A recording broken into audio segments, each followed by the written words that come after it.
이 도둑년아, 바람도 모자라서 돌아가신 엄마 돈까지 훔쳐가? 경찰에 신고하기 전에 짐 싸서 당장 나가!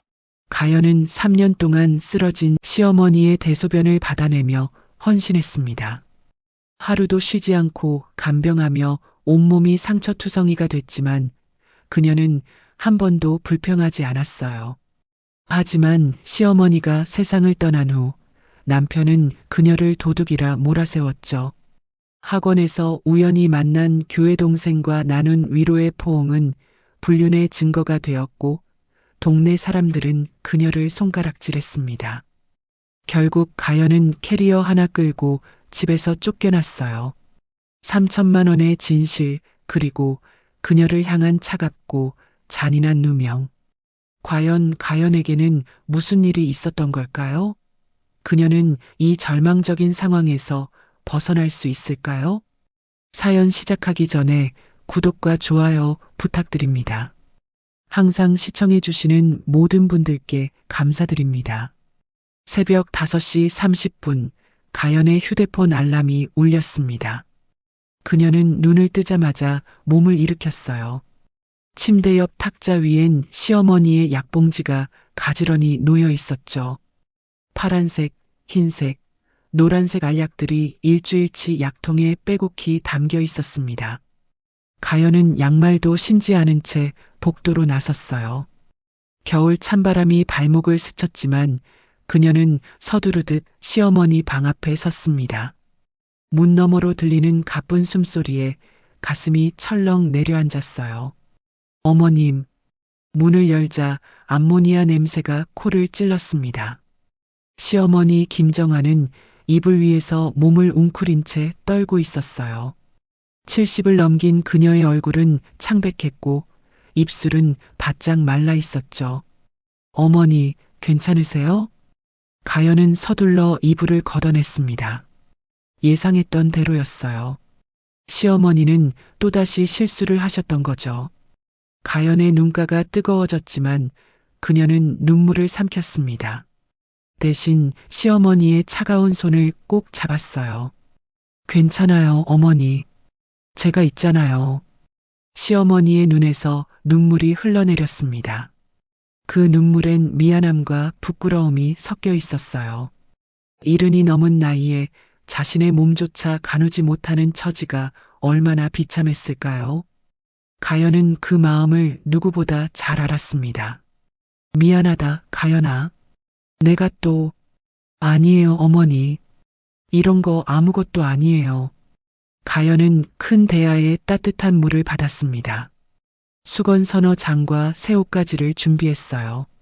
시어머니의 몸을 닦는 동안 그녀의 손에선 연신 힘이 들어갔죠. 팔뚝엔 지난번에 긁힌 상처가 아직 아물지 않았고 손등엔 새빨간 상처 자국이 가득했습니다. 시어머니를 씻기고 새 옷으로 갈아입히는 데만 30분이 걸렸어요. 그 사이 가연의 이마엔 땀이 송글송글 맺혔습니다. 허리는 뻐근했고 무릎은 시큰거렸죠. 하지만 그녀는 한 번도 얼굴을 찌푸리지 않았어요.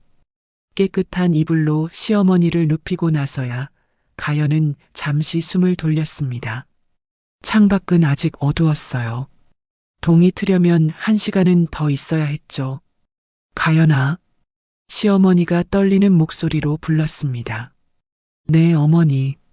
너 고생이 많구나. 우리 도연이가 너한테 잘해주기는 하니? 가연은 잠시 말을 잃었어요. 남편 최도연의 얼굴이 떠올랐습니다. 그는 요즘 집에 들어와도 아내와 눈도 마주치지 않았어요. 말을 걸어도 퉁명스럽게 대꾸하거나 아예 무시했죠. 언제부턴가 부부의 대화는 사라졌고 그저 같은 지붕 아래 사는 남남처럼 지내고 있었습니다. 잘해주죠, 어머니. 걱정 마세요. 가연은 거짓말을 했습니다. 시어머니를 안심시키기 위해서였어요. 아픈 몸으로 아들 걱정까지 하게 만들 순 없었죠. 그래, 다행이다. 내 아들이 철이 없어서. 시어머니의 목소리가 점점 작아졌습니다. 곧 얕은 잠에 빠져든 것 같았어요. 가연은 조심스럽게 방을 나와 문을 닫았습니다. 복도에 홀로 선 가연의 어깨가 축 처졌어요. 그녀는 벽에 등을 기댄 채 깊게 숨을 들이쉬었습니다. 이런 새벽이 벌써 3년째였죠. 시어머니가 쓰러진 이후 가연의 삶은 완전히 달라졌습니다. 6시가 되자 가연은 부엌으로 향했어요. 아침 준비를 해야 했죠. 냉장고를 열어 시어머니의 미음부터 끓이기 시작했습니다. 불린 쌀을 믹서에 갈고 약한 불에 천천히 저으며 끓였어요. 시어머니는 제대로 씹지 못하셔서 모든 음식을 죽이나 미음으로 드셔야 했습니다. 미음이 끓는 동안 가연은 아이들 도시락을 쌌어요. 중학생 아들과 초등학생 딸의 반찬은 매일 바꿔줬죠. 어제 저녁 남은 반찬을 활용하면서도 정성스럽게 담았습니다. 계란말이를 돌돌 말고 브로콜리를 예쁘게 썰고 소시지는 문어 모양으로 잘라 넣었어요. 7시가 되자 집안의 사람들의 움직임이 느껴졌습니다. 아이들이 일어나는 소리, 세면대에서 물 흐르는 소리가 들렸어요. 그리고 남편의 무거운 발걸음 소리도 들려왔죠. 남편 도연이 부엌으로 들어왔습니다. 그는 아내를 쳐다보지도 않은 채 식탁에 앉았어요. 가연은 조심스럽게 밥상을 차려 그의 앞에 놓았습니다. 식사하세요. 도연은 대답 없이 숟가락을 들었어요. 몇 술 뜨더니 인상을 찌푸렸습니다. 국이 왜 이렇게 짜? 죄송해요. 제가 간을 잘못 봤나 봐요. 가연은 얼른 물을 따라 건넸습니다. 도연은 물을 벌컥벌컥 마시더니 숟가락을 내려놨어요. 에휴. 한숨 소리가 부엌을 가득 채웠습니다. 가연은 가슴이 답답했지만 아무 말도 하지 못했어요. 그저 고개를 숙인 채 서 있을 뿐이었죠.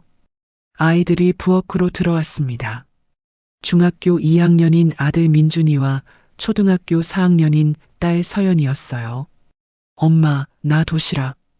민준이가 무뚝뚝하게 말했습니다. 요즘 아들은 사춘기에 접어들면서 말수가 부쩍 줄었어요.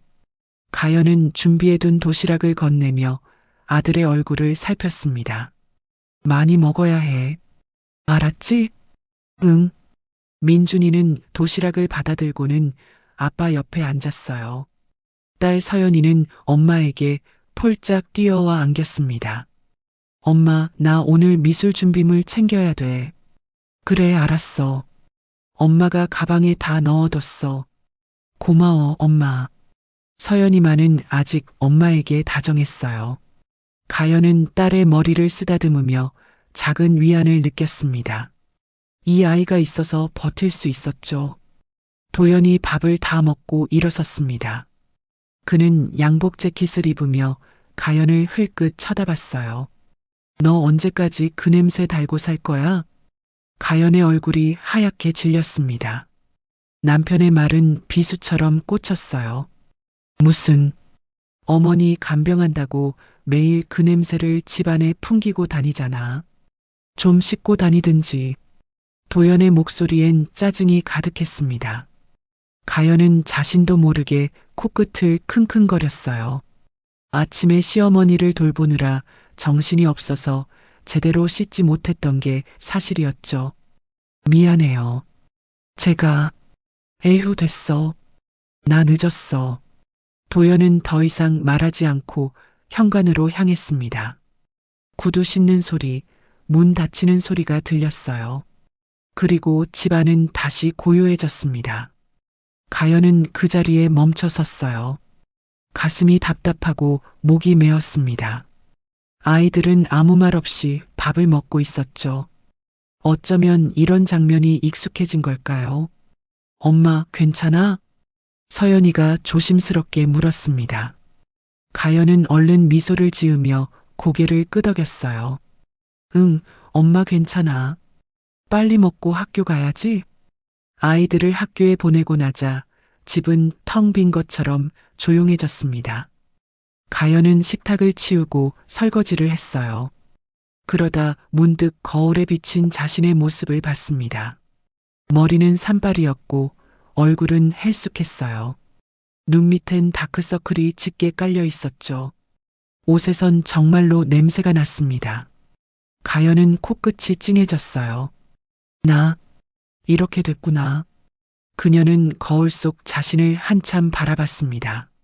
45의 나이, 한때는 회사에서 인정받던 마케팅 직원이었어요. 옷 입는 센스도 좋았고 사람들 앞에서 발표도 잘했죠. 하지만 지금은 그 모습을 찾아볼 수 없었습니다. 시어머니 방에서 작은 소리가 들렸어요. 가연은 다시 방으로 향했습니다. 시어머니가 깨어나신 것 같았죠. 문을 열자 시어머니는 창밖을 바라보고 계셨어요. 겨울 햇살이 얼굴을 비추고 있었습니다. 어머니, 주무셨어요? 시어머니가 천천히 고개를 돌렸습니다. 그 눈빛엔 무언가 깊은 슬픔이 담겨 있었어요. 가연아, 네 어머니, 너 고생이 너무 많구나. 내가 이렇게 패만 끼치고 무슨 말씀을 그렇게 하세요. 전 괜찮아요. 가연은 시어머니의 손을 꼭 잡았습니다. 그 손은 여전히 차가웠어요. 하지만 가연의 손은 따뜻했죠. 시어머니는 며느리의 손을 꽉 쥐며 눈물을 흘렸습니다. 너 같은 며느리 세상에 없을 거야. 내 아들은 복 받은 거다. 가연은 아무 말도 하지 못했어요. 그저 시어머니의 손을 잡고 함께 창밖을 바라봤습니다. 겨울 하늘은 맑았고 멀리 산 너머로 해가 떠오르고 있었죠. 이날도 가연은 그렇게 버텼습니다. 남편의 차가운 말에도 지친 몸에도 그녀는 시어머니의 곁을 지켰어요. 왜냐하면 그게 옳다고 믿었으니까요. 그리고 언젠가 이 시간들이 의미 있었다는 걸 알게 될 거라 믿었습니다. 하지만 가연은 몰랐어요. 이 헌신의 시간이 곧 그녀를 나락으로 밀어넣을 올가미가 될 줄은. 그리고 그 올가미는 생각보다 훨씬 가까운 곳에서 조여오고 있었습니다. 그날은 유난히 추운 2월의 아침이었습니다. 가연은 시어머니 방에서 이불을 개고 있었어요. 창문 밖으론 한방눈이 소리 없이 내리고 있었죠. 시어머니 정화는 침대에 기댄 채 창밖을 바라보고 있었습니다. 평소와 달리 그녀의 눈빛은 어딘가 먼 곳을 보는 것 같았어요. 가연은 그 모습이 왠지 불안했습니다. 어머니, 아침 드셔야죠. 미음 식기 전에 드세요. 가연은 숟가락을 떠서 시어머니 입 앞에 가져다 댔어요. 하지만 정화는 고개를 천천히 저었습니다. 가연아, 미음은 나중에 먹을게. 지금은 내 얘기 좀 듣고 싶구나. 목소리가 평소보다 더 가늘었어요. 숨소리도 거칠었죠. 가연은 숟가락을 내려놓고 시어머니 옆에 앉았습니다. 무슨 말씀을 하시려고요? 정화는 가연의 손을 꼭 잡았어요. 그 손은 얼음장처럼 차가웠습니다. 손가락 끝마디마다 힘이 빠져 있었죠. 가연은 두 손으로 시어머니의 손을 감싸쥐며 입김을 불어넣었어요. 어머니, 손이 너무 차가워요. 제가 핫팩 가져올게요. 아니야, 괜찮아. 그냥 이렇게 내 손만 잡고 있어도 따뜻하구나. 정화는 며느리의 얼굴을 한참 동안 바라봤습니다. 그 눈빛엔 무언가 말하고 싶은 게 가득했어요. 하지만 입술만 떨릴 뿐 쉽게 말이 나오지 않는 것 같았죠. 가연아, 네 어머니, 내가 이제 얼마 안 남은 것 같구나. 가연의 가슴이 철렁 내려앉았습니다. 눈시울이 뜨거워지면서 목이 메었어요. 무슨 말씀을 그렇게 하세요? 어머니는 오래오래 저희 곁에 계셔야 해요. 아니야, 나도 알아. 내 몸은 내가 제일 잘 아는 거야. 요즘 숨 쉬는 것도 힘들고 가슴이 너무 답답하단다. 정화의 목소리는 점점 작아졌습니다. 한마디 할 때마다 숨을 몰아쉬어야 했어요. 가연은 눈물을 참으며 시어머니의 손을 더욱 꽉 잡았습니다. 어머니, 병원 가요. 제가 모시고 갈게요. 병원은 이제 소용없어? 의사 선생님도 그러시더구나. 이제 마음 편히 가지라고. 가연은 더 이상 참을 수가 없었어요. 눈물이 주르르 흘러내렸습니다. 시어머니는 떨리는 손으로 며느리의 뺨을 어루만졌어요. 울지 마, 가연아. 내가 울면 내가 더 마음이 아프구나. 어머니, 저 어떡해요. 어머니 없으면 저 혼자 어떡해. 가연의 목소리는 흐느끼며 떨렸습니다. 3년 동안 함께했던 시간들이 주마등처럼 스쳐 지나갔어요. 처음엔 의무감으로 시작했던 간병이었지만 어느새 정화는 가연에게 진짜 어머니가 되어 있었습니다. 가연아, 내가 너한테 해줄 게 있어. 정화는 침대 머리맡을 가리켰어요. 베개 밑을 보라는 신호였죠. 가연은 조심스럽게 베개를 들어 올렸습니다. 그 아래엔 낡은 노란색 봉투가 있었어요. 그거 꺼내봐. 가연은 봉투를 집어들었습니다. 봉투는 생각보다 두툼했어요. 무언가 단단한 것들이 들어있는 것 같았죠. 어머니, 이게 뭐예요? 열어봐. 그게 다 넣어줄 거야. 가연은 떨리는 손으로 봉투를 열었습니다. 안에는 통장 한 권과 금반지 몇 개, 그리고 편지 한 통이 들어 있었어요. 통장 표지는 세월의 때가 묻어 누렇게 변색되어 있었죠. 어머니, 이게 그 통장에 3천만 원이 들어 있어. 내가 평생 모은 돈이야. 가연의 눈이 휘둥그레졌습니다. 3천만 원이라니. 시어머니가 어떻게 그런 돈을 모았을까요? 정화는 천천히 입을 열었어요. 젊었을 때 남편이 장사할 때 나도 옆에서 도왔거든.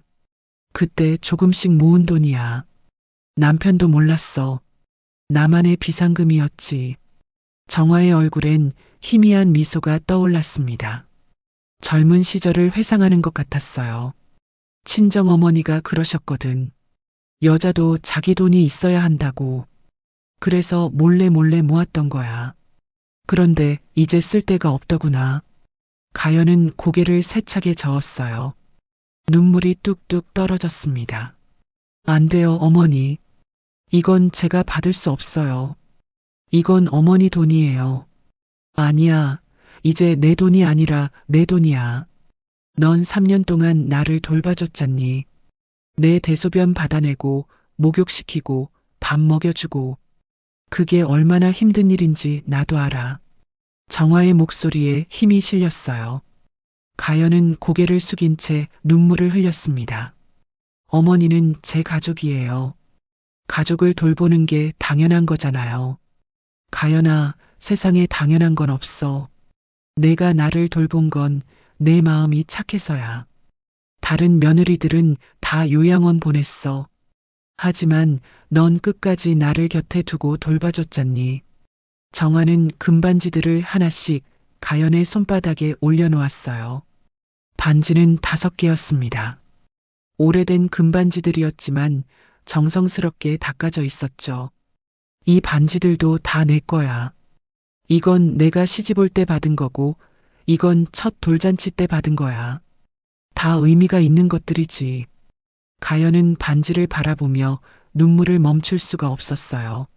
시어머니의 삶이 고스란히 담긴 물건들이었습니다. 어머니, 그리고 이 편지 읽어봐. 정화는 편지 봉투를 가리켰어요. 가연은 떨리는 손으로 편지를 꺼냈습니다. 삐뚤빼뚤한 글씨로 빼곡히 적혀 있었어요. 정화의 손글씨였죠. 가연은 편지를 읽기 시작했습니다. 첫 줄부터 눈물이 쏟아졌어요. 사랑하는 내 딸 가연에게. 내가 내 친딸은 아니지만 내겐 진짜 딸이나 다름없단다. 3년 동안 나를 돌봐준 그 마음 평생 잊지 못할 거야. 이 돈은 간병비야. 그리고 내 고마움이야. 내 아들 도연이는 몰라도 돼. 이건 너와 나만의 비밀이야. 이 돈으로 내가 하고 싶은 거 해. 행복하게 살아. 너는 그럴 자격이 있는 사람이야. 항상 고맙고 사랑한다. 엄마가. 가연은 편지를 다 읽고 나서 시어머니를 꼭 껴안았습니다. 두 사람은 한참을 그렇게 울었어요. 창밖엔 여전히 눈이 내리고 있었죠. 어머니 사랑해요. 정말 사랑해요. 나도 사랑한다, 가연아. 너 같은 며느리 만나서 내 인생이 행복했어. 정화는 가연의 등을 토닥였습니다. 그 손길은 너무나 따뜻했어요. 가연은 시어머니의 품에서 한없이 울었습니다. 어머니, 제발 가지 마세요.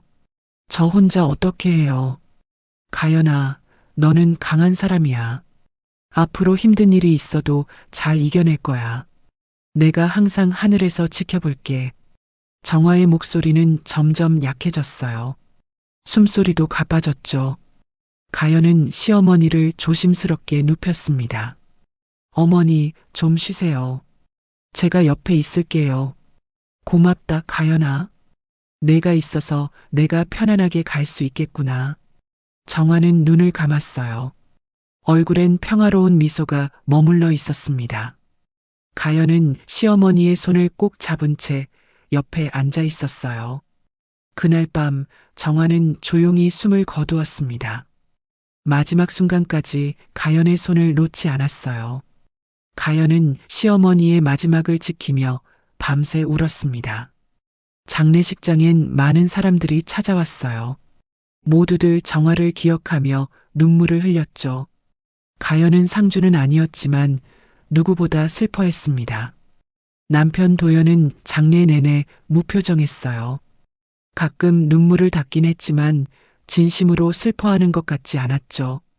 그는 장례를 치르는 것도 귀찮은 듯 보였습니다. 3일장을 치르고 나서 집으로 돌아왔어요. 가연은 시어머니 방을 정리하며 또다시 눈물을 흘렸습니다. 방 안 곳곳엔 시어머니의 흔적이 남아 있었어요. 가연은 그날 받은 봉투를 서랍 깊숙이 숨겼습니다.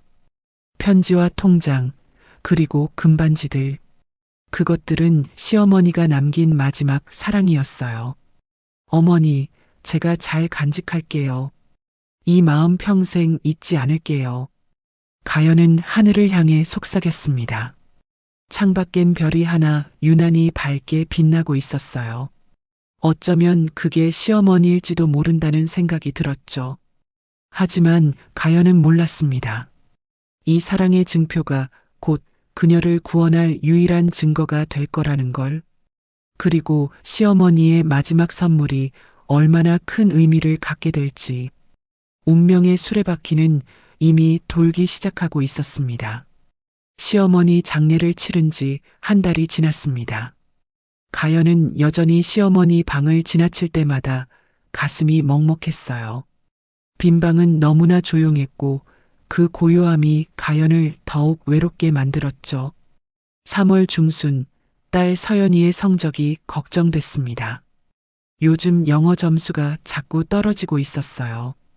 가연은 집 근처 영어학원에 상담 예약을 잡았습니다. 학원에 도착하니 깔끔한 인테리어가 눈에 들어왔어요. 가연은 상담실 앞 소파에 앉아 기다렸습니다. 순서를 기다리는 동안 스마트폰으로 시간을 확인했죠. 오후 2시 30분이었습니다. 가연 누나? 뒤에서 익숙한 목소리가 들렸어요. 가연은 고개를 돌렸습니다. 그곳엔 박진호가 서 있었어요. 그는 가연보다 5살 어린 교회 후배였죠. 진호야, 내가 여기 있었네? 아, 누나. 저 여기 원장이에요. 작년에 이 학원 인수했거든요. 오랜만이에요. 진호는 환하게 웃으며 가연 옆에 앉았습니다. 가연도 반가운 마음에 미소를 지었어요. 진호는 교회에서 10년 넘게 알고 지낸 사이였죠. 아, 그랬구나. 요즘 잘 지내? 네, 그럭저럭요. 근데 누나는 어떻게 지내세요?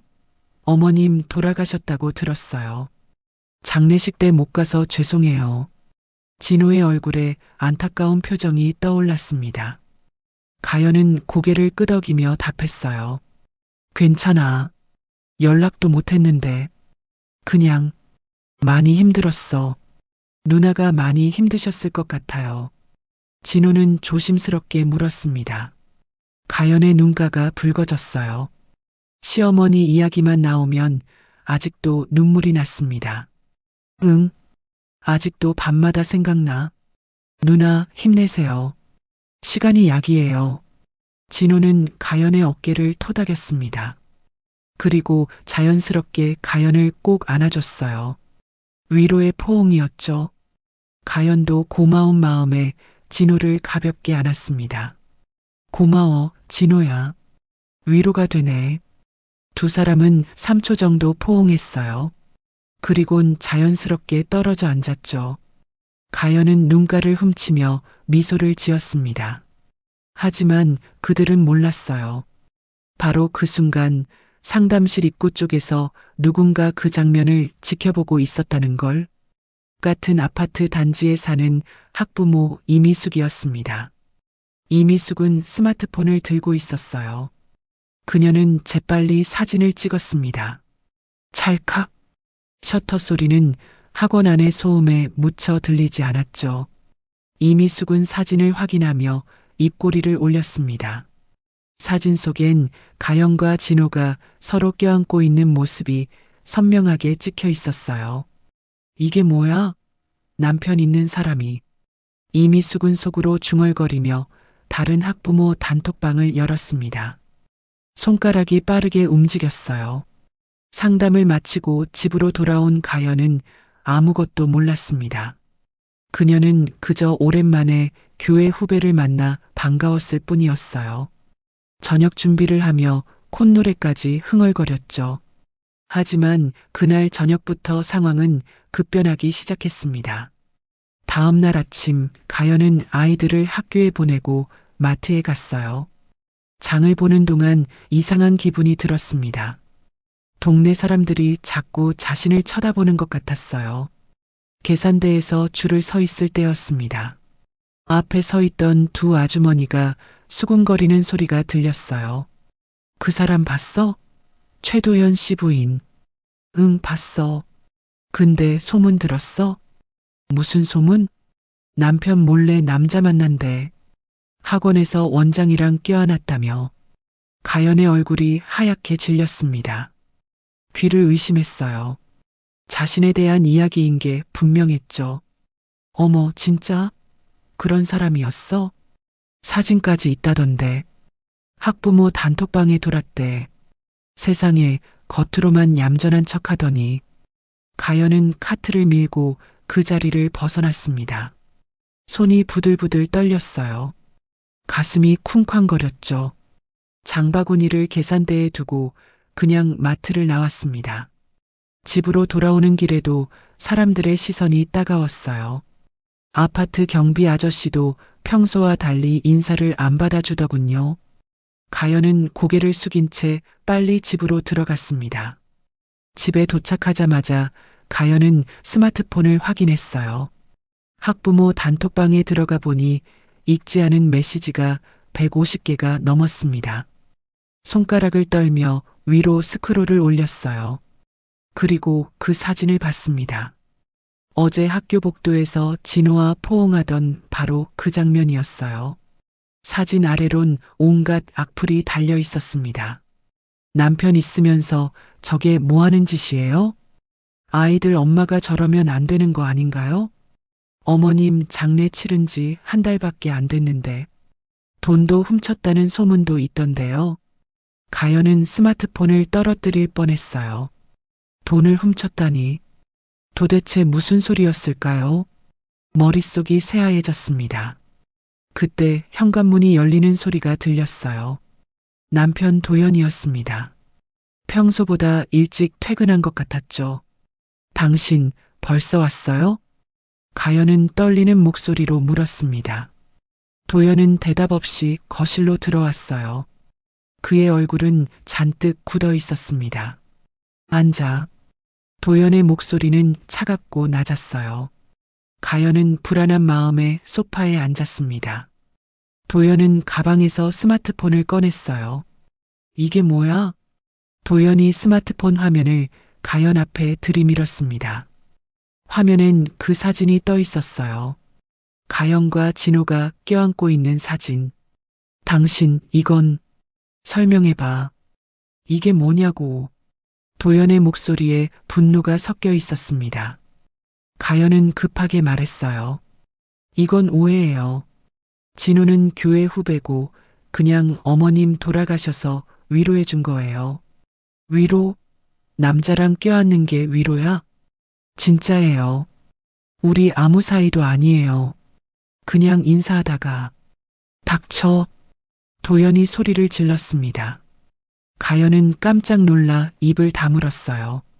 도연은 스마트폰을 소파에 던지고는 가연을 노려봤습니다. 동네 사람들이 다 알아. 내가 얼마나 창피한 줄 알아? 회사 사람들도 다 봤어. 우리 동네 학부모 단톡방 캡처가 회사까지 돌았단 말이야. 도연의 얼굴은 불그락푸르락했어요. 주먹을 불끈 쥐고 있었죠. 가연은 눈물이 났지만 참으려고 애썼습니다. 정말 아무것도 아니에요. 제발 믿어줘요. 믿어? 뭘 믿어? 사진이 증거잖아. 사진은 순간을 찍은 거예요. 전후 맥락을 보면 전후 맥락이고 뭐고 없어. 남편 있는 여자가 다른 남자랑 껴안는 게 말이 돼? 도연은 거실을 왔다 갔다 하며 머리를 쥐어뜯었습니다.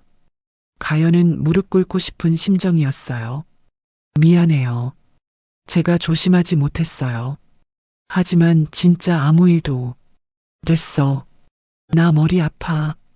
오늘은 더 말하고 싶지 않아. 도연은 방으로 들어가 문을 쾅 닫았습니다. 가연은 거실에 홀로 남겨졌어요.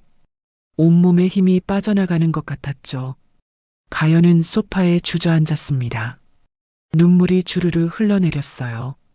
아무것도 하지 않았는데 이런 오해를 받다니. 억울함이 북받쳐 올랐습니다. 왜 이렇게 되는 걸까? 가연은 하늘을 보며 속삭였습니다. 시어머니가 그리웠어요. 만약 시어머니가 살아계셨다면 자신을 믿어줬을 텐데.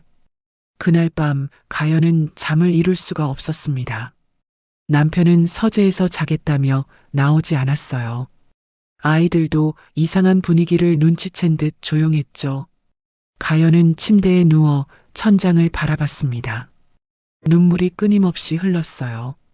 단 한 번의 순수한 위로가 이렇게 큰 오해로 번질 줄은 몰랐습니다. 하지만 이건 시작에 불과했어요. 더 큰 폭풍이 그녀를 향해 다가오고 있었습니다. 그리고 그 폭풍의 중심엔 시어머니가 남긴 3천만 원이 있었죠. 그날 밤은 유난히 길었습니다. 가연은 침대에 누워 천장만 바라봤어요.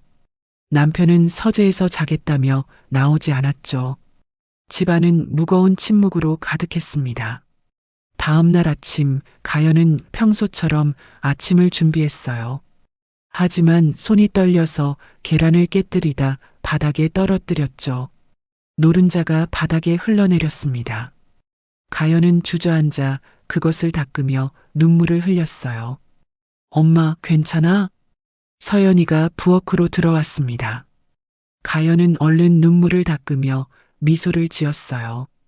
응, 엄마 괜찮아. 그냥 손이 미끄러졌어.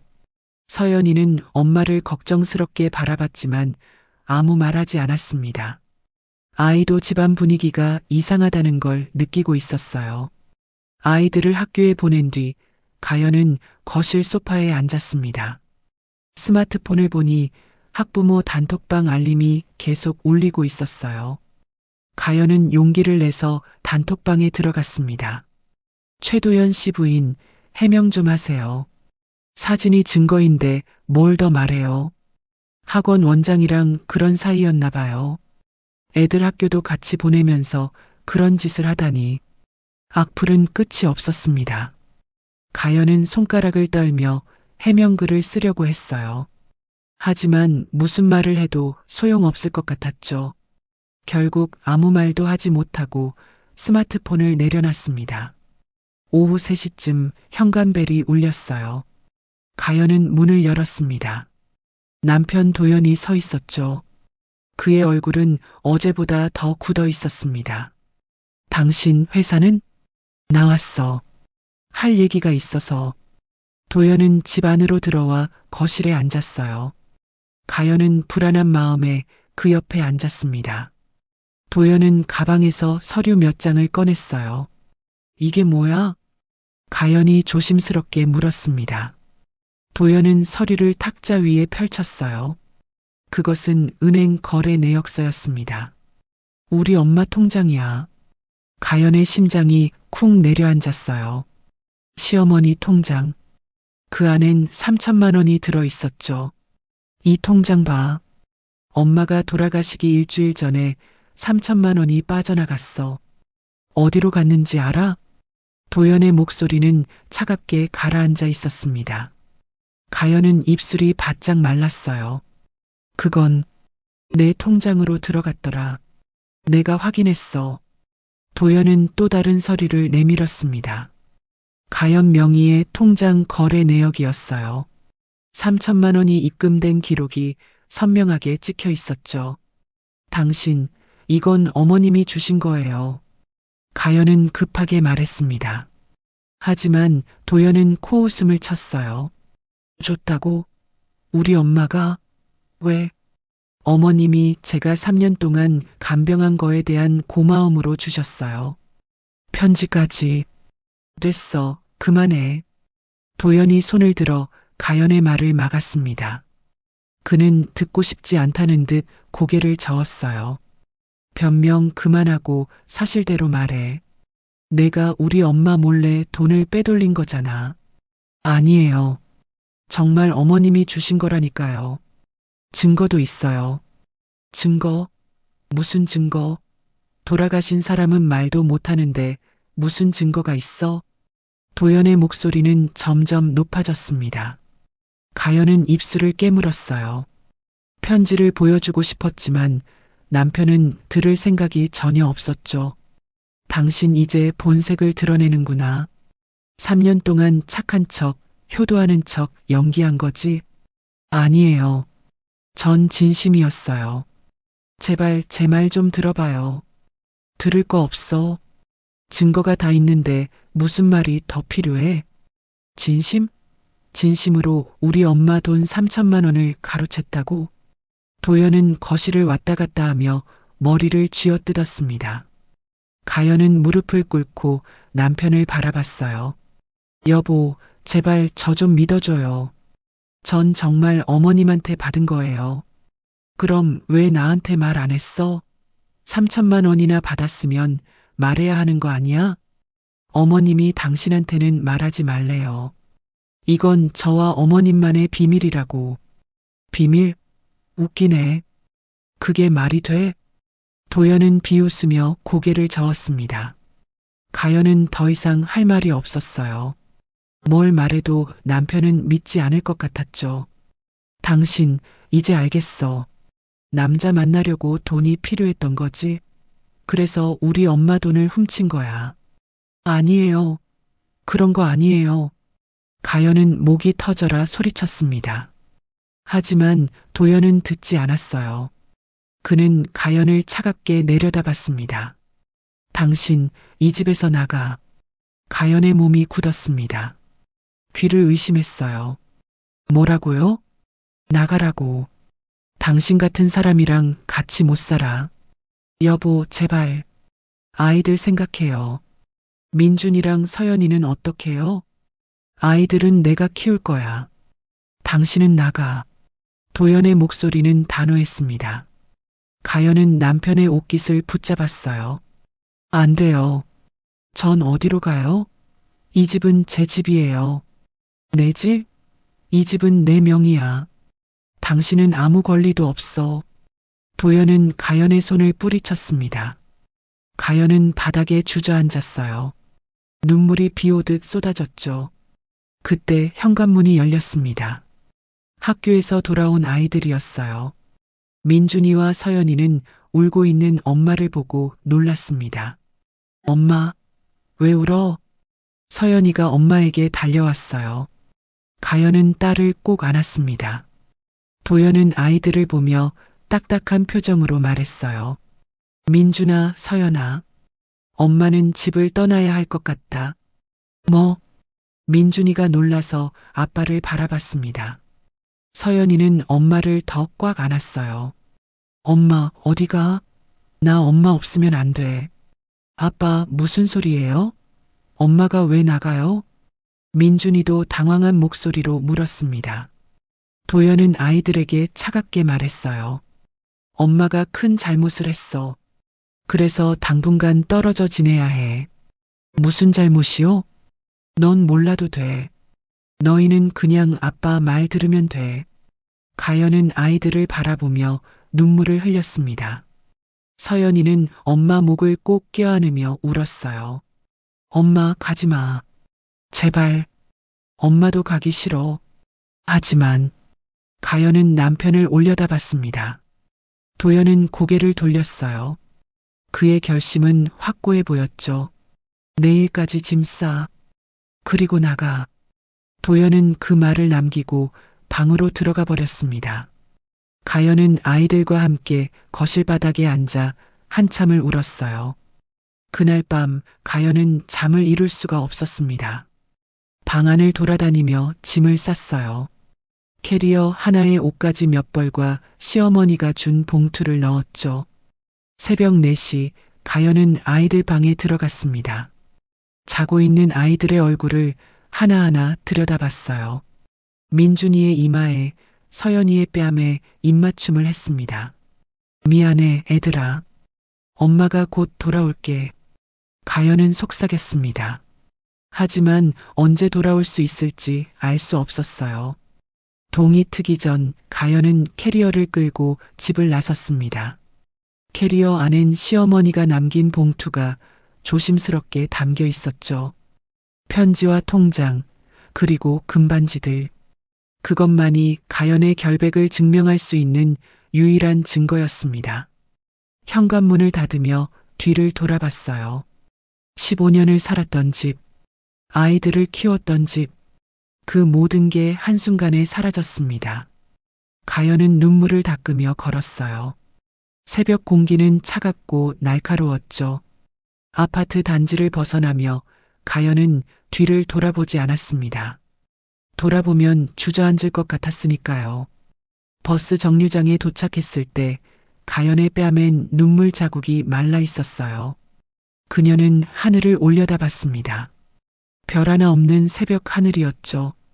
어머니, 제가 이러려고 3년을 헌신한 건가요? 가연은 하늘을 향해 속삭였습니다. 대답은 없었어요. 그저 차가운 바람만 불어올 뿐이었죠. 첫 차 버스가 왔습니다. 가연은 캐리어를 끌고 버스에 올랐어요. 창밖으로 아파트 단지가 점점 멀어졌습니다. 그녀의 인생도 그렇게 멀어지고 있었죠. 첫 차 버스는 텅 비어 있었습니다. 가연은 맨 뒷자리에 앉아 창밖을 바라봤어요. 해가 막 떠오르고 있었죠. 붉은 아침 햇살이 도시를 비추기 시작했습니다. 버스는 천천히 시내를 벗어났어요.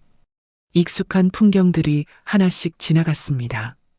아이들과 함께 갔던 공원, 남편과 데이트했던 카페, 시어머니와 산책하던 길, 모든 게 추억이 되어버렸어요. 가연은 스마트폰을 꺼내 아이들 사진을 봤습니다. 지난 여름 바다에서 찍은 가족 사진이었어요. 웃고 있는 서연이, 수줍게 미소 짓는 민준이, 그리고 자신. 그때는 행복했었죠. 애들아, 미안해. 가연은 스마트폰을 가슴에 안으며 눈물을 흘렸습니다. 옆자리 할머니가 걱정스러운 눈빛으로 쳐다봤지만 가연은 고개를 돌렸어요. 서울 고속버스 터미널에 도착한 건 오전 8시였습니다. 가연은 캐리어를 끌고 터미널 안으로 들어갔어요. 사람들로 북적였지만 가연은 혼자였습니다. 세상에서 가장 외로운 기분이었죠. 매표소 앞에 서서 가연은 망설였어요. 어디로 가야 할까요? 친구들은 다 연락이 끊긴 지 오래였습니다. 결혼하고 아이 키우느라 친구들과의 관계도 소원해졌었죠. 손님, 어디로 가실 건가요? 매표 직원이 물었습니다. 가연은 잠시 생각했어요. 그리고 한 곳이 떠올랐습니다. 강릉이요. 친정어머니 박순자가 강릉 근교에서 작은 민박집을 운영하고 있었어요. 남편 없이 혼자 사는 어머니. 가연이 갈 곳은 그곳뿐이었습니다. 표를 끊고 대합실에 앉았어요. 출발까지 1시간이 남아 있었죠. 가연은 배가 고팠지만 입맛이 없었습니다. 그래도 뭔가 먹어야 할 것 같아 매점으로 향했어요. 진열대엔 여러 음식들이 놓여 있었습니다. 샌드위치, 김밥, 도시락. 하지만 가연은 삼각김밥 하나만 집었어요. 1,000원짜리.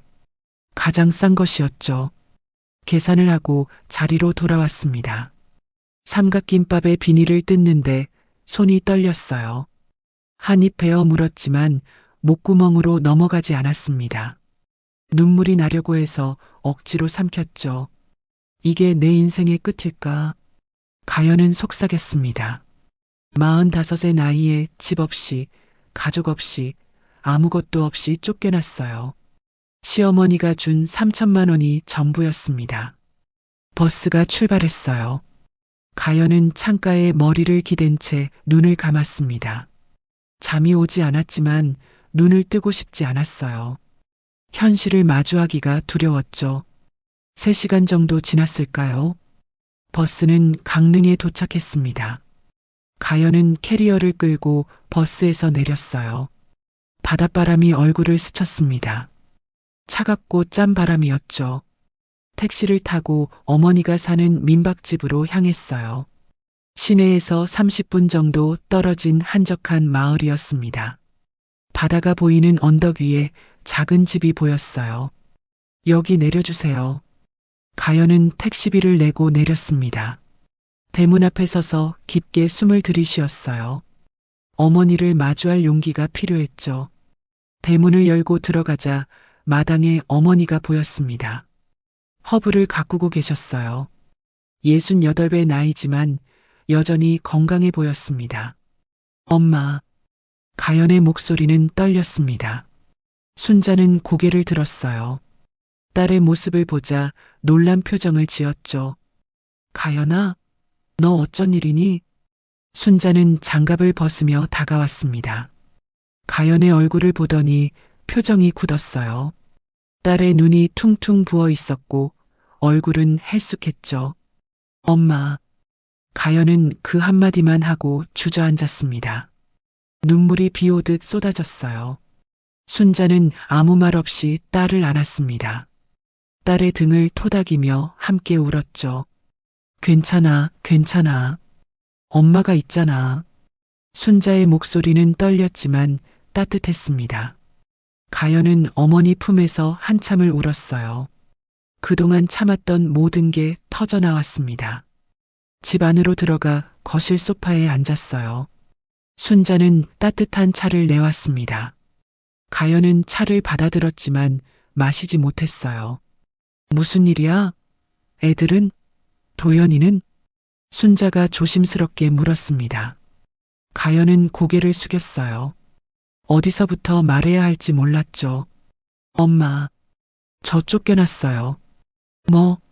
순자의 눈이 커졌습니다. 가연은 눈물을 닦으며 지난 일들을 하나씩 이야기했어요.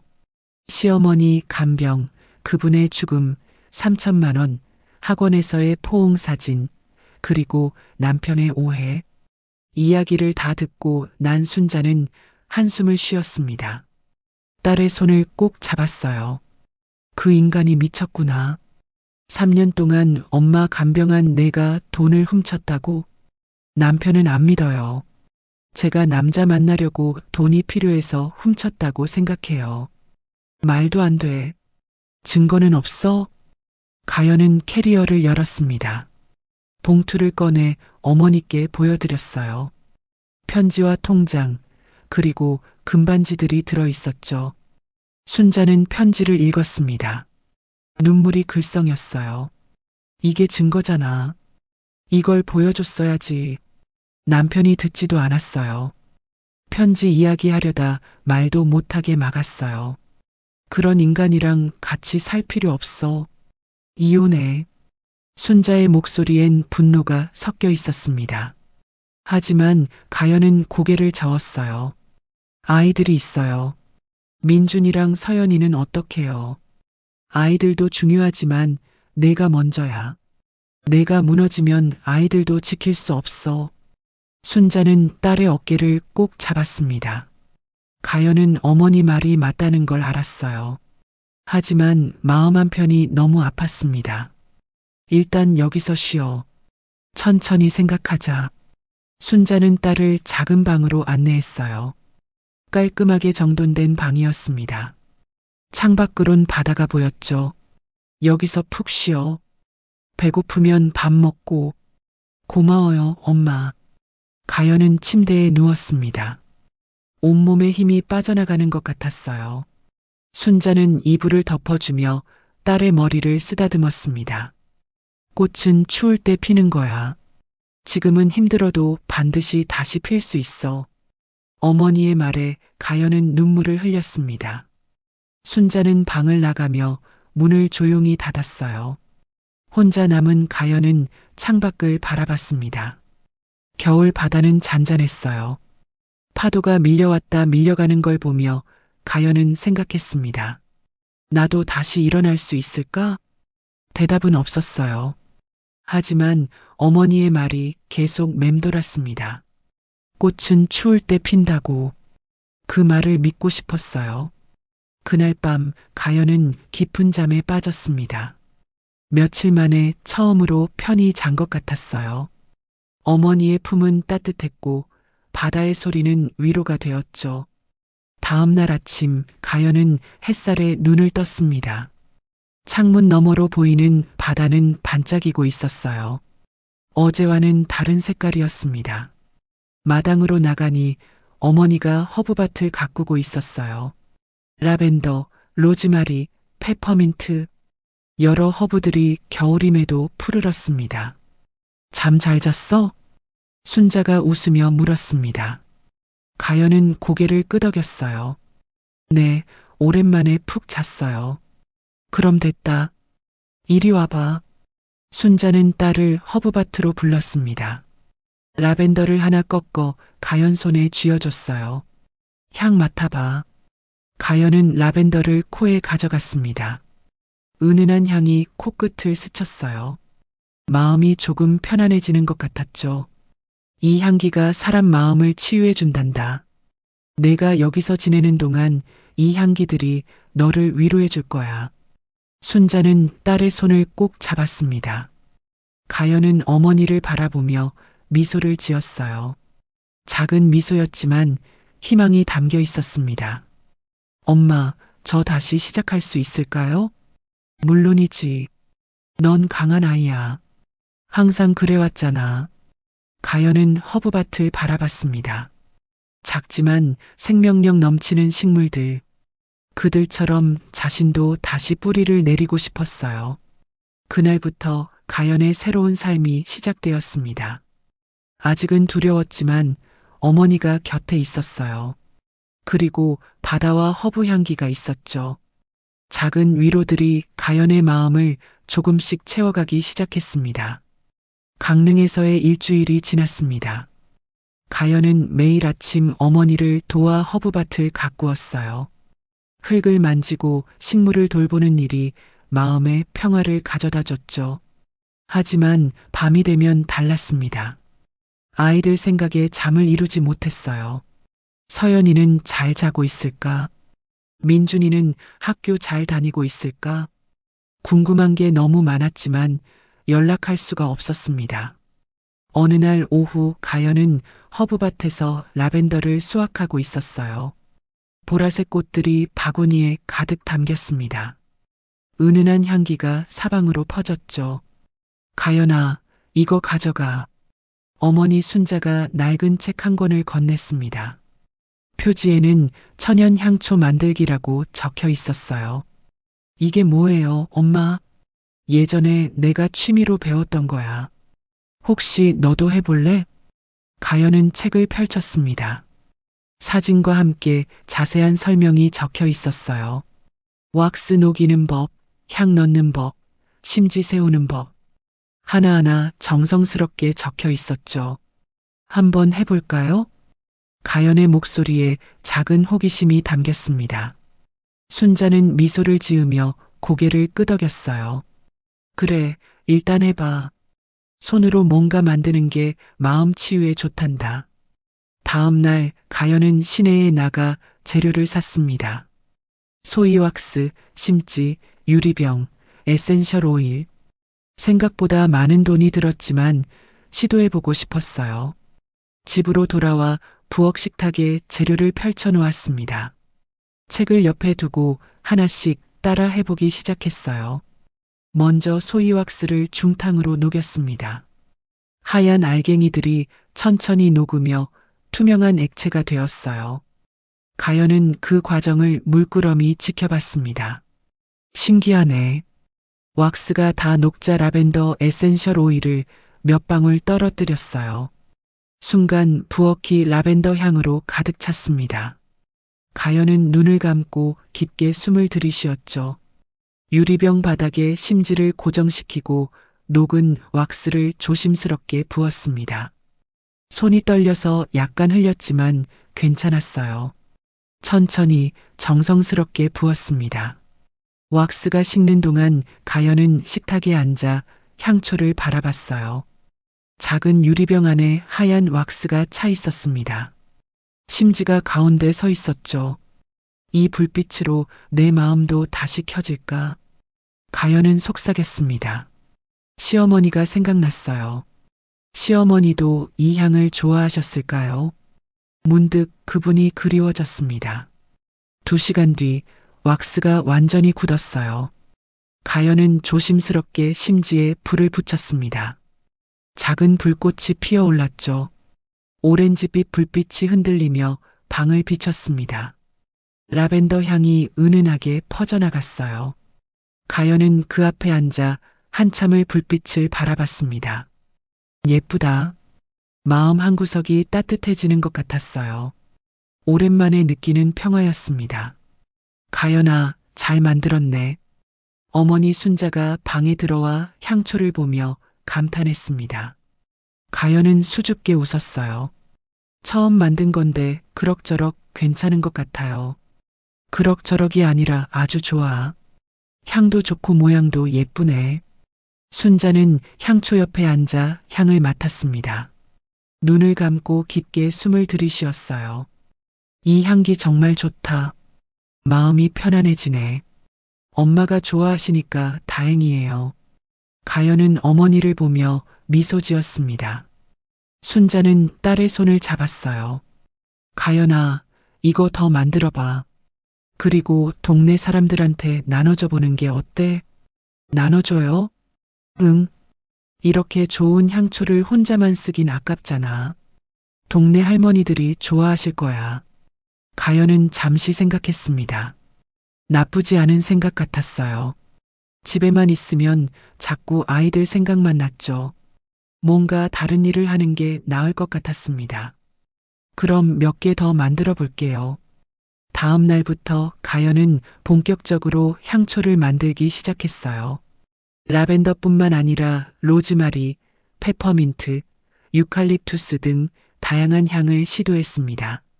처음엔 서툴렀지만 점점 익숙해졌어요. 왁스 녹이는 온도, 오일 넣는 타이밍, 심지 고정하는 방법. 하나씩 배워가며 실력이 늘었죠. 일주일 만에 10개의 향초가 완성됐습니다. 가연은 그것들을 예쁜 상자에 담았어요. 어머니와 함께 동네 회관에 가서 할머니들께 나눠드렸습니다. 이게 뭐야? 한 할머니가 향초를 받으며 물었습니다. 가연은 공손하게 대답했어요. 제가 직접 만든 향초예요. 라벤더 향이 마음을 편안하게 해준대요. 어머, 고마워. 요즘 잠이 안 와서 고생했는데. 할머니는 향초를 코에 가져가 향을 맡았습니다. 얼굴에 미소가 번졌어요. 향이 정말 좋네. 고마워, 가연아. 천만에요. 편하게 쓰세요. 다른 할머니들도 향초를 받아들고 좋아했습니다. 가연은 그 모습을 보며 뿌듯함을 느꼈어요. 누군가를 기쁘게 해줄 수 있다는 게 오랜만이었죠. 집으로 돌아오는 길, 한 할머니가 가연을 불렀습니다. 가연아, 혹시 이거 팔 생각은 없니? 네, 파는 건 생각 안 해봤는데요. 아니, 이렇게 좋은 향초인데 팔면 잘 팔릴 것 같아서 나도 하나 더 사고 싶거든. 가연은 잠시 멈춰섰습니다. 팔다니? 생각해보지 않았던 일이었어요. 얼마면 사실 거예요? 가연이 조심스럽게 물었습니다. 할머니는 생각하더니 대답했어요. 10,000원이면 살게. 이 정도 품질이면 10,000원은 아깝지 않아. 10,000원. 가연은 계산을 해봤습니다. 재료비가 개당 3,000원 정도 들었으니 7,000원의 이익이었어요. 그럼 하나 더 만들어 드릴게요. 내일 가져다 드릴게요. 고마워, 가연아. 여기 10,000원 먼저 줄게.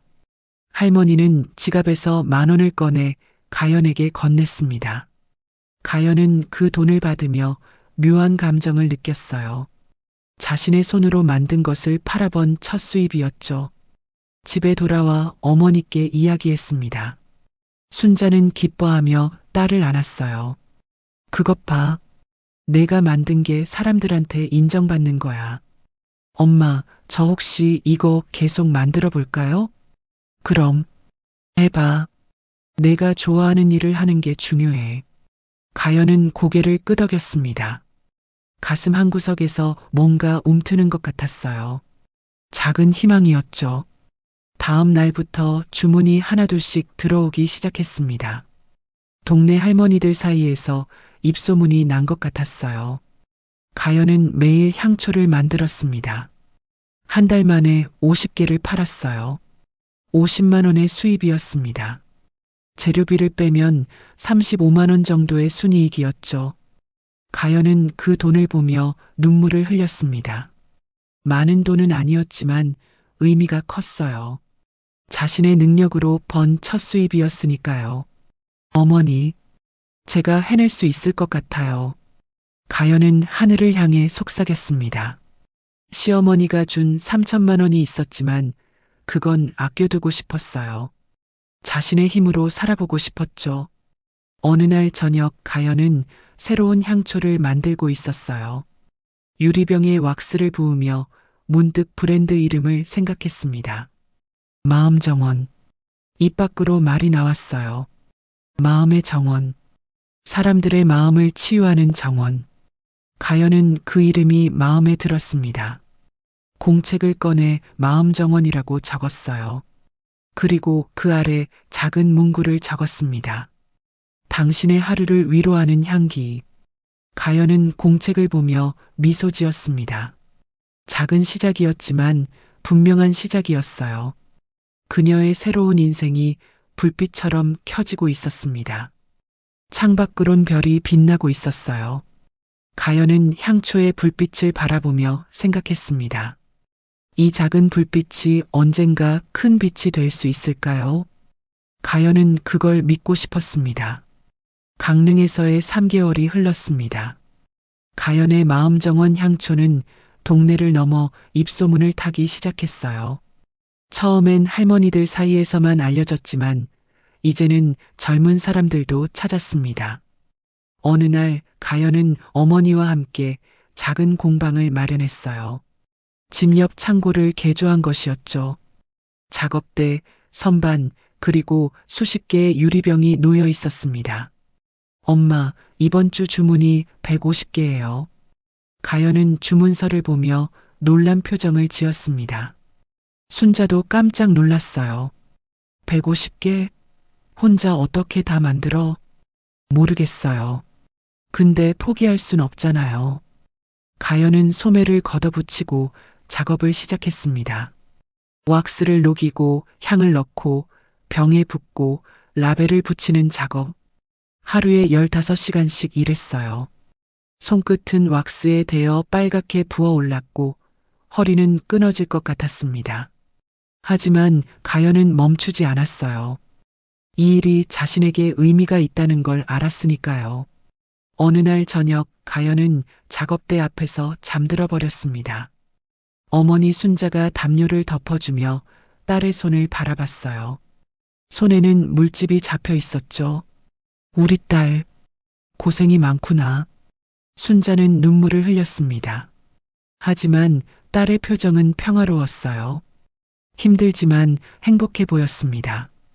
다음 날 아침 가연은 우편물 하나를 받았습니다. 서울에서 온 것이었어요. 발신인은 라이프스타일 매거진이었죠. 편지를 열어보니 인터뷰 요청이었습니다. 가연의 향초가 SNS에서 화제가 되어 취재하고 싶다는 내용이었어요. 엄마, 이거 봐요. 서울에서 인터뷰 요청이 왔어요. 정말? 그럼 가야지. 근데 서울에 그 사람이 있잖아요. 가연의 목소리가 떨렸습니다. 남편 생각만 해도 가슴이 먹먹했어요. 순자는 딸의 어깨를 꼭 잡았습니다. 가연아, 내가 잘못한 게 없어. 당당하게 가. 가연은 고개를 끄덕였어요. 어머니 말이 맞았습니다.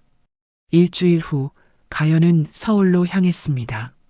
3개월 만에 보는 서울이었어요. 고속버스 터미널에 내리자 낯설면서도 익숙한 느낌이 들었죠. 매거진 사무실은 강남에 있었습니다. 가연은 떨리는 마음으로 건물에 들어갔어요. 깔끔한 사무실, 세련된 직원들, 모든 게 낯설었습니다. 안녕하세요. 마음정원의 윤가연입니다. 가연은 예의 바르게 인사했습니다. 담당 기자 김민지가 환하게 웃으며 악수를 청했어요. 안녕하세요. 저는 김민지 기자예요. 와주셔서 감사해요. 제가 감사하죠. 이런 기회를 주셔서. 가연은 수줍게 웃었습니다. 민지는 가연을 회의실로 안내했어요. 테이블 위엔 마음정원 향초가 놓여 있었습니다. 가연 씨, 이 향초 정말 대단해요. SNS에서 완전 난리예요. 어떻게 시작하게 되셨어요? 민지가 노트북을 켜며 물었습니다. 가연은 잠시 망설이다 입을 열었어요. 사실 힘든 시기를 겪었어요. 집을 나와 어머니가 계신 강릉으로 갔죠. 그곳에서 우연히 향초를 만들게 됐어요. 힘든 시기요? 네. 개인적인 일이 있었어요. 그걸 이겨내는 과정에서 향초가 큰 위로가 됐어요. 가연의 목소리는 떨렸지만 담담했습니다. 민지는 고개를 끄덕이며 받아 적었어요. 그래서 브랜드 이름이 마음정원인가 봐요. 사람들의 마음을 치유한다는 의미인가요? 네. 당신의 하루를 위로하는 향기. 그게 저희 슬로건이에요. 가연은 미소를 지었습니다.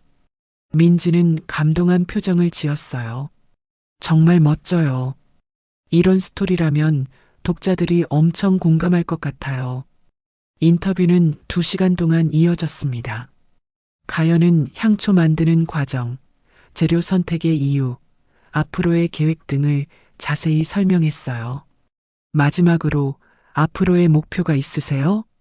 민지가 물었습니다. 가연은 잠시 생각하다 대답했어요. 전국 사람들에게 위로를 전하고 싶어요.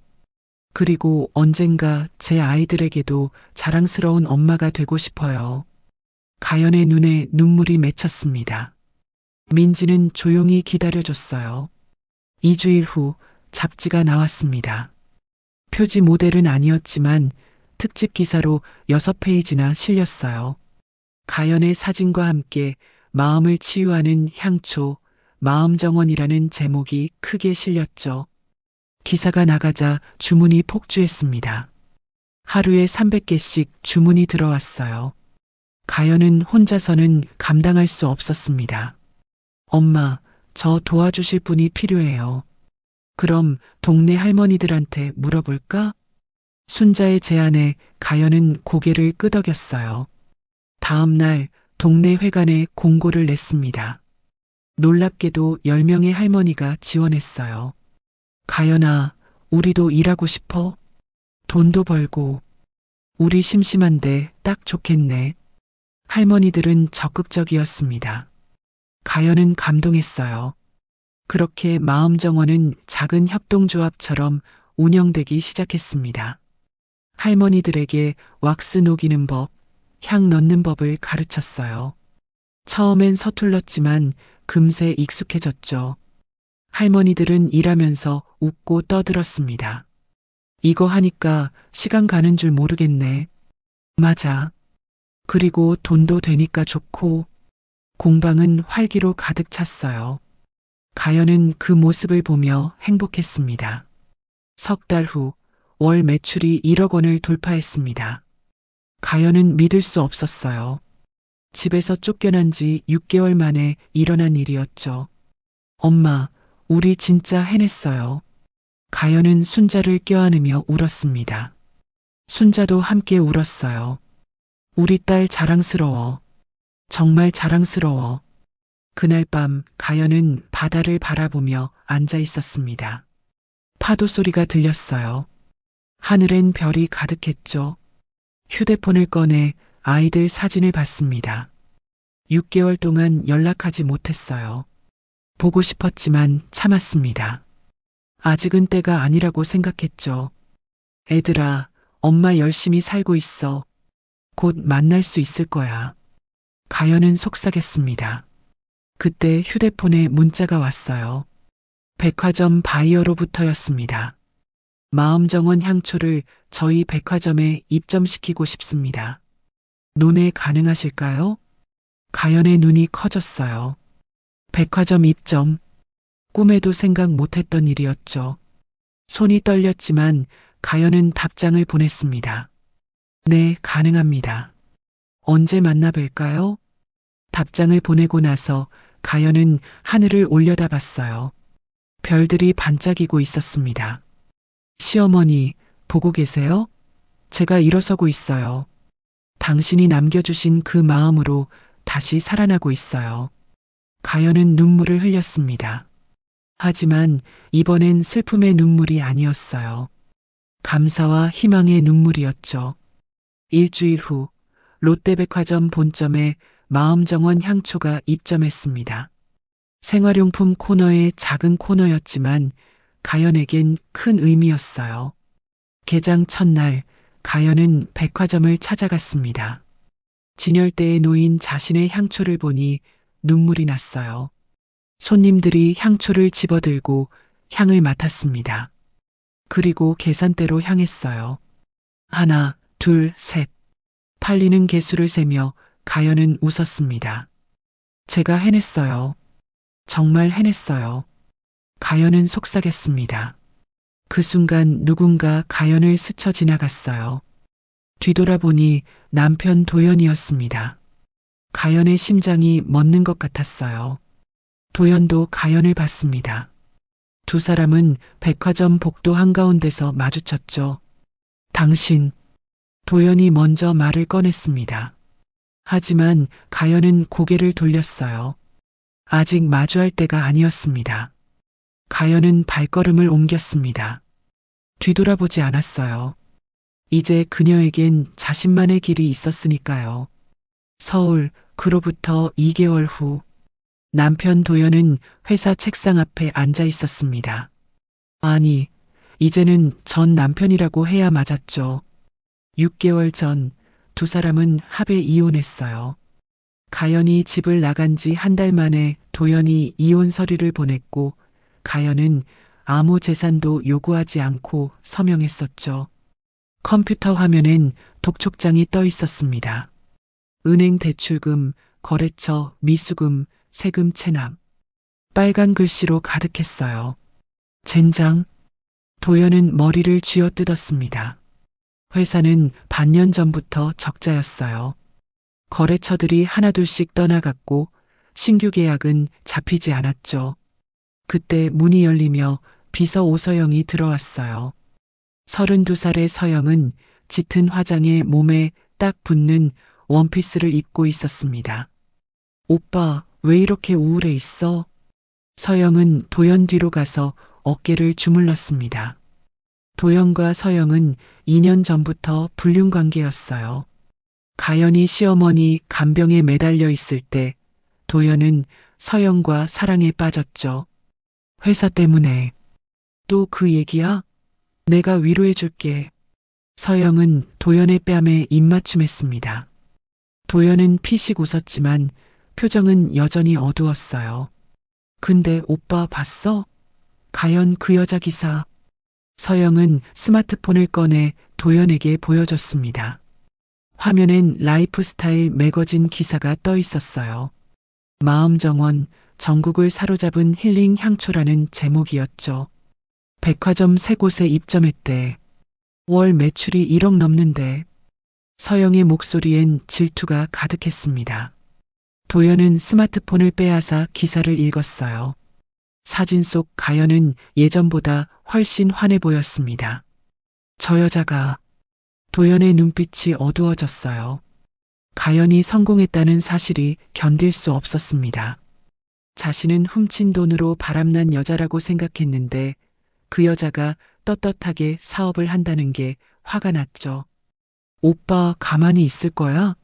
저 여자 때문에 우리 얼마나 고생했는데. 그러게. 우리 엄마 돈 3천만 원 훔쳐가고 남자랑 바람 피워놓고 이제 와서 성공했다고 떠들어대니. 도연은 이를 갈았습니다. 서영은 그의 손을 꼭 잡았어요. 오빠, 저 여자 망하게 만들자. 어떻게? 내가 좋은 방법 있어. 서영은 도연의 귓가에 속삭였습니다. 도연의 얼굴에 미소가 번졌어요. 그거 괜찮은데? 그치? 어차피 저 여자 불법으로 돈 번 거 틀림없어. 조사 들어가면 뭔가 나올 거야. 알았어. 내가 알아서 해. 서영은 만족스러운 표정을 지었습니다. 이틀 후 서영은 식약처에 익명신고를 했습니다. 마음정원 향초가 불법 원료를 사용한다는 내용이었어요.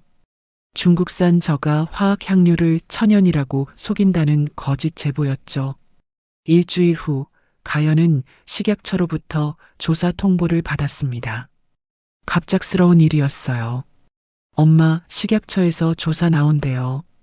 가연은 당황한 목소리로 어머니께 말했습니다. 순자도 놀랐어요. 무슨 조사? 불법 원료 사용 의심된다고. 누가 신고한 것 같아요. 말도 안 돼. 우리 천연 재료만 쓰잖아. 저도 알아요. 근데 조사는 받아야 한대요. 가연은 불안했습니다. 아무 문제 없다는 걸 알지만 조사 기간 동안 영업이 중단될 수도 있었어요.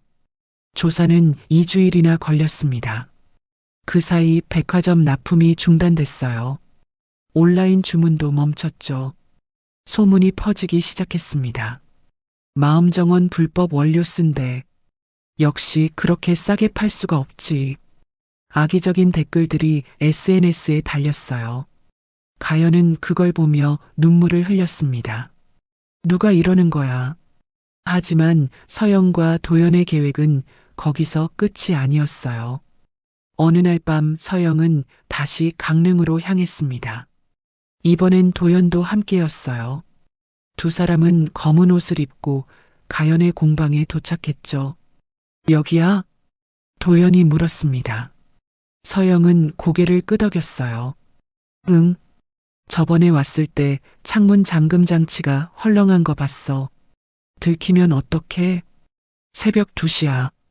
아무도 없어. 두 사람은 창문을 열고 공방 안으로 들어갔습니다. 어둠 속에서 휴대폰 손전등을 켰어요.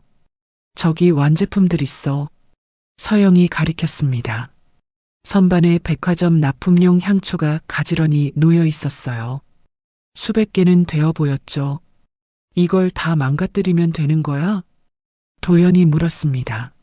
서영은 가방에서 작은 병을 꺼냈어요. 이건 강력한 화학 용제야. 이거 뿌리면 왁스가 변색되고 악취가 나. 절대 못 쓰게 돼. 그럼 빨리 해. 서영은 향초 하나하나에 화학 용제를 뿌렸습니다. 도연도 도왔어요. 완제품뿐만 아니라 재료 창고에도 뿌렸죠. 왁스 봉지, 향료병, 포장 상자까지 모든 걸 오염시켰습니다. 이 정도면 최소 3천만 원어치는 날아갔겠네. 도연이 만족스러운 표정으로 말했어요. 바로 가연이 가져간 돈과 똑같은 금액이었죠. 서영은 웃으며 도연의 팔짱을 꼈습니다. 오빠, 딱 3천만 원이야. 오빠 엄마 돈 훔쳐간 거랑 똑같지? 그래. 눈에는 눈, 이에는 이지. 오빠, 이제 저 여자 완전 끝난 거야. 식약처 조사에다 재고까지 날아가면 회사 망하는 거지. 잘했어. 가자. 두 사람은 흔적을 남기지 않고 공방을 빠져나왔습니다. 다음 날 아침 가연은 공방 문을 열었어요. 순간 코를 찌르는 화학 냄새가 났습니다. 뭐지? 공방 안으로 들어가자 모든 게 망가져 있었어요. 완제품 향초들은 누렇게 변색되었고 왁스는 녹아내렸죠. 재료들도 악취가 나서 쓸 수 없었습니다. 안 돼. 가연은 주저앉았습니다. 3천만 원어치가 넘는 피해였어요. 다음 주 백화점 납품분이었죠. 누가? 왜? 가연은 울먹이며 어머니에게 전화했습니다. 순자가 달려와 공방을 보고는 얼굴이 하얗게 질렸어요. 이건 누가 일부러 한 거야? 엄마, 전 이제 어떡해요? 식약처 조사에다 재고까지 날아가면 정말 끝나는 거예요. 가연은 바닥에 주저앉아 울었습니다. 순자는 딸을 꼭 안았어요. 가연아, 울지 마. 우리 다시 만들면 돼. 4주일 안에 500개를 만들어야 해요. 불가능해요. 혼자서는 불가능해도 함께하면 돼. 순자는 곧바로 동네 할머니들에게 연락했습니다. 상황을 설명하자 10명의 할머니가 모두 달려왔어요. 가연아, 울지 마. 우리가 도와줄게. 같이 밤새워서라도 만들자. 할머니들의 따뜻한 말에 가연은 더 크게 울었습니다. 고마움의 눈물이었어요. 그날부터 모두가 힘을 합쳤습니다. 가연과 할머니들, 그리고 어머니까지 밤낮 없이 향초를 만들었어요. 하지만 시간은 부족했고 4주일은 너무 짧았습니다. 과연 가연은 이 위기를 넘길 수 있을까요? 그녀의 마음 정원은 계속 빛날 수 있을까요? 희망의 불빛은 아직 꺼지지 않았습니다. 식약처 조사 결과가 나온 건 2주일 후였습니다. 가연은 떨리는 손으로 공문을 받아들었어요. 적법, 천연 재료만 사용, 문제 없음. 가연은 그 글자들을 보며 눈물을 흘렸습니다. 결백이 증명된 거였어요. 하지만 그 사이 입은 피해는 컸죠.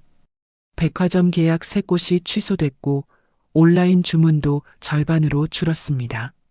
엄마, 이제 어떡하죠? 가연은 순자에게 물었습니다. 순자는 딸의 손을 꼭 잡았어요.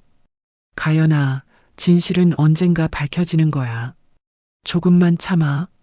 그때 가연의 휴대폰이 울렸습니다. 모르는 번호였어요. 가연은 조심스럽게 받았죠. 여보세요? 가연 누나? 저 진호예요. 진호였습니다. 가연은 깜짝 놀랐어요. 1년 만에 듣는 목소리였죠. 진호야? 어떻게? 누나, 저 그동안 누나 소식 들었어요. 향초 사업 하신다고.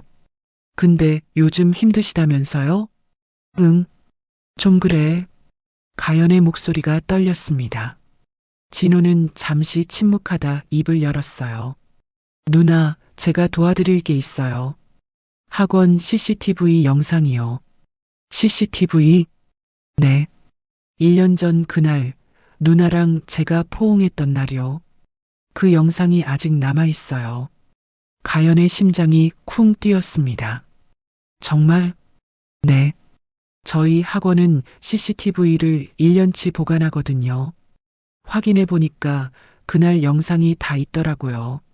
전후 맥락이 다 찍혀 있어요. 진호야, 가연의 눈에 눈물이 맺혔어요.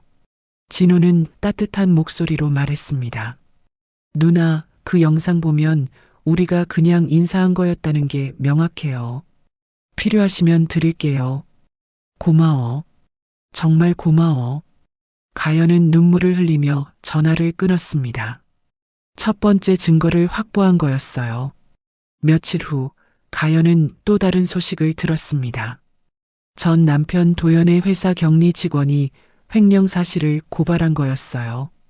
도연이 회사 돈을 빼돌려 개인 용도로 썼다는 내용이었죠. 뉴스에서는 연일 도연의 비리를 보도했습니다. 가연은 그 뉴스를 보며 복잡한 심정이 들었어요. 저 사람이 그런 짓까지. 순자는 옆에서 말했습니다. 가연아, 이제 너도 나서야 할 때야. 내 결백을 증명해야 해. 어떻게요? 법정에 서는 거야. 명예훼손으로. 가연은 망설였습니다. 한때 사랑했던 사람을 고소한다는 게 쉽지 않았어요. 하지만 이제는 자신을 지켜야 했죠. 알겠어요, 엄마. 할게요. 가연은 변호사를 선임했습니다. 그리고 도연과 서영을 명예훼손과 업무방해로 고소했어요. 한 달 후 첫 재판이 열렸습니다. 가연은 긴장한 채 법정에 섰어요. 피고석엔 도연과 서영이 앉아 있었죠. 도연은 가연을 보지 않았습니다. 서영은 오히려 당당한 표정이었어요. 재판장이 입장하고 재판이 시작됐습니다. 원고 측 입증 자료를 제시하세요. 가연의 변호사가 일어났습니다. 먼저 학원 CCTV 영상을 제출합니다. 대형 화면에 영상이 재생됐어요. 가연과 진호가 학원 상담실에서 만나는 장면이었죠. 시어머니 이야기를 하며 우는 가연, 위로하는 진호, 그리고 3초간의 포옹. 전후 맥락이 모두 담겨 있었습니다. 보시다시피 이는 단순한 위로의 포옹이었습니다. 불륜이 아니에요. 방청석에서 웅성거리는 소리가 들렸어요. 도연은 고개를 숙였습니다. 다음은 고 김정화 여사의 손편지와 통장 원본을 제출합니다. 변호사는 봉투를 꺼내 재판장에게 건넸어요. 재판장은 편지를 읽기 시작했습니다. 사랑하는 내 딸 가연에게. 내가 내 친딸은 아니지만 내겐 진짜 딸이나 다름없단다. 3년 동안 나를 돌봐준 그 마음 평생 잊지 못할 거야. 이 돈은 간병비야. 재판장의 목소리가 법정에 울려 퍼졌습니다. 방청석에서 흐느끼는 소리가 들렸어요. 필적 감정 결과 이 편지는 고인이 직접 쓴 것으로 확인됐습니다. 통장 거래 내역도 고인이 생전에 원고에게 정당하게 증여한 것으로 판단됩니다. 재판장은 도연을 바라봤습니다. 피고 최도연 씨 할 말 있습니까? 도연은 한참 침묵하다 입을 열었어요. 죄송합니다. 그의 목소리는 떨렸습니다. 가연은 전 남편을 바라봤어요. 한때 사랑했던 사람. 하지만 이제는 낯선 사람이었죠. 다음은 공방 침입 사건에 대한 증거입니다.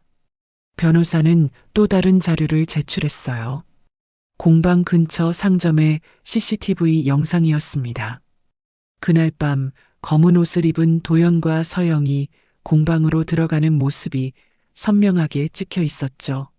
이 영상을 보면 피고들이 공방에 침입해 제품을 훼손한 것이 명백합니다. 서영의 얼굴이 하얗게 질렸어요. 도연은 고개를 더 깊이 숙였습니다. 재판장은 서류를 정리하며 말했습니다. 피고 최도연, 오서영은 명예훼손, 업무방해, 재물손괴 혐의로 유죄를 인정합니다. 형량은 추후 선고하겠습니다. 또한 피고 최도연은 회사 횡령 혐의로도 기소된 상태이므로 이를 합산하여 최종 판결하겠습니다.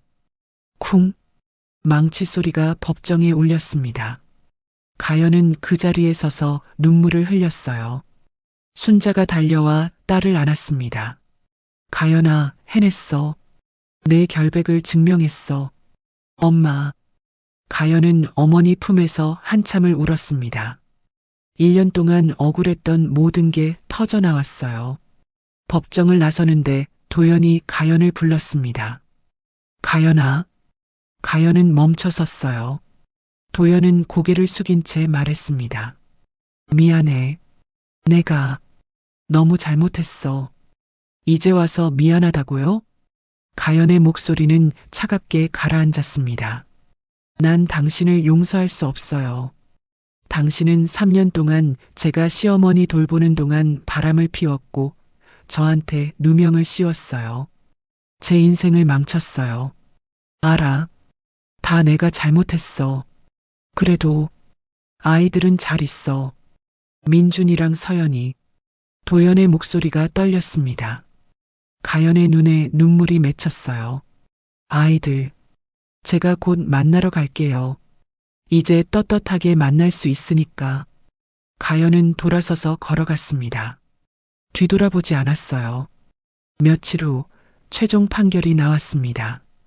도연은 횡령, 명예훼손, 업무방해, 재물손괴로 징역 2년에 집행유예 3년, 서영은 공범으로 징역 1년에 집행유예 2년이었어요. 또한 가연에게 정신적 피해 배상금 5천만 원, 물질적 피해 배상금 3천만 원을 지급하라는 판결도 함께 나왔죠. 가연은 판결문을 받아들고 긴 한숨을 쉬었습니다. 끝났구나. 순자가 옆에서 미소 지었어요. 이제 시작이야, 가연아. 내 진짜 인생의 시작. 그날 밤 가연은 바닷가에 앉아 있었습니다. 파도 소리가 들렸어요. 하늘엔 별이 가득했죠.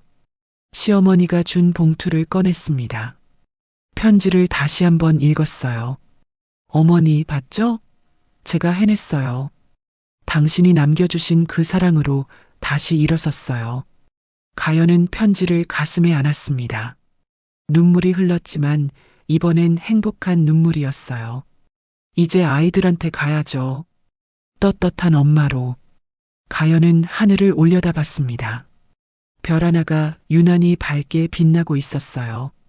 어쩌면 그게 시어머니일지도 몰랐죠. 진실은 결국 밝혀졌습니다. 거짓은 오래 갈 수 없었어요. 가연의 마음 정원은 이제 더 밝은 빛으로 세상을 비출 준비가 되어 있었습니다. 재판이 끝나고 한 달이 지났습니다. 가연은 배상금으로 받은 돈을 공방 확장에 투자했어요. 작은 창고였던 공방은 이제 제법 큰 규모로 변했죠. 입구엔 마음정원 힐링 체험관이라는 간판이 걸렸습니다. 가연은 그 간판을 보며 뿌듯한 미소를 지었어요. 어머니, 여기까지 오게 해주셔서 감사해요. 가연은 하늘을 향해 속삭였습니다. 시어머니가 남긴 사랑이 여기까지 이끌어준 거였어요. 새로운 체험관은 단순히 향초를 파는 곳이 아니었습니다. 사람들이 직접 향초를 만들어 볼 수 있는 공간이었어요. 힐링 프로그램도 함께 운영했죠. 개관 첫날 많은 사람들이 찾아왔습니다. 동네 할머니들은 물론이고 서울에서 온 손님들도 있었어요. 어서 오세요. 마음정원에 오신 걸 환영합니다. 가연은 환한 얼굴로 손님들을 맞이했습니다. 예전에 수척했던 모습은 찾아볼 수 없었어요. 자신감이 넘쳤죠. 체험관 한쪽에선 향초 만들기 수업이 진행됐습니다. 가연이 직접 강사로 나섰어요. 오늘은 라벤더 향초를 만들어 볼 거예요. 라벤더는 마음을 편안하게 해주는 효과가 있답니다. 참가자들은 신기한 표정으로 가연의 설명을 들었어요. 왁스를 녹이고 향을 넣고 병에 붓는 과정, 하나하나 따라하며 자신만의 향초를 만들었죠. 선생님, 이거 정말 신기해요. 제가 만든 게 이렇게 예쁠 줄 몰랐어요. 한 중년 여성이 자신이 만든 향초를 보며 감탄했습니다. 가연은 미소를 지었어요. 당신 안에 이런 능력이 있었던 거예요. 그냥 몰랐을 뿐이죠. 선생님 말씀 들으니까 위로가 되네요. 저도 요즘 힘들었거든요. 무슨 일 있으세요? 남편이 정리해고 당했어요. 집안 분위기가 너무 우울해서 어떻게든 기분 전환하고 싶었어요. 여성의 목소리가 떨렸습니다. 가연은 그녀의 손을 꼭 잡았어요. 저도 힘든 시간을 겪었어요. 하지만 이렇게 다시 일어섰잖아요. 당신도 할 수 있어요. 정말요? 네. 이 향초에 불을 붙일 때마다 생각하세요. 내 마음에도 희망의 불빛이 켜진다고. 여성은 눈물을 글썽이며 고개를 끄덕였습니다. 가연은 그녀를 안아줬어요. 저녁이 되자 가연은 어머니 순자와 함께 정리를 했습니다. 오늘 하루 50명이 넘는 사람들이 다녀갔어요. 가연아, 너 정말 대단해. 사람들한테 위로를 주는 모습 보니까 엄마가 다 뿌듯하네. 엄마 덕분이에요. 엄마 없었으면 전 여기까지 못 왔어요. 가연은 어머니를 꼭 안았습니다. 순자는 딸의 등을 토닥였어요. 이제 아이들한테 갈 때 됐지? 네. 내일 가려고요. 가연의 목소리가 떨렸습니다. 1년 만에 아이들을 만나는 거였어요. 다음 날 아침 가연은 서울로 향했습니다. 손에는 아이들을 위해 준비한 선물이 들려 있었어요.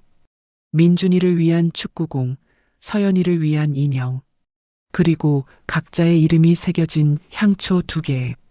약속 장소는 한강공원이었습니다. 도연이 아이들을 데려오기로 했어요. 가연은 벤치에 앉아 기다렸죠. 오후 2시 멀리서 아이들이 보였습니다. 민준이와 서연이. 1년 사이 훌쩍 컸어요. 엄마. 서연이가 먼저 달려왔습니다.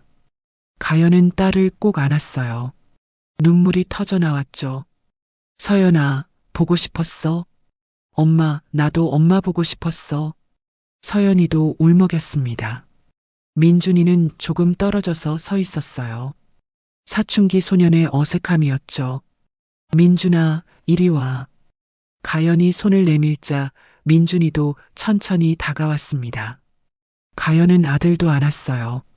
엄마, 미안해. 민준이가 작은 목소리로 말했습니다. 가연은 아들의 머리를 쓰다듬었어요.